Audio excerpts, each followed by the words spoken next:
এইটা আমার 3 নম্বর লুক। পিছনে আসছে ফ্যাশন ডিজাইনার, ফ্যাশন ডিজাইনার পিছনে আসছে, আমাকে পুরো জ্বলিয়ে দিল। দেখ দেখ দেখ ভাবি, দেখ মডেল। গতকাল তোমাদের সাথে শেয়ার করেছি আমার প্রথম শাড়ির লুক আর সেকেন্ড শাড়ির লুক। আছে কিন্তু এটা আমার 3rd নম্বর লুক। থাকলে কি করব নিয়ে? হ্যাঁ ফেস না পারলে কি করব? ভালো ওঠে, তুই দেখ।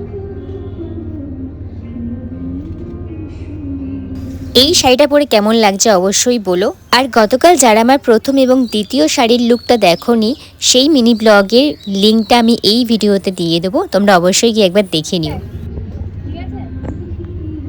তবে আমি কিন্তু একা শ্যুট করিনি, তোমরা এই মিনি ব্লগে দেখতে পেলে আরেকজন শ্যুট করছিল, এরকমই আরও 2-3জন আছে, তোমরা পরপর সবাইকেই দেখতে পাবে। এনিওয়েজ আজকে টাটা, চলো কালকে আবার আরেকটা শাড়ির লুক নিয়ে তোমাদের সামনে হাজির হব।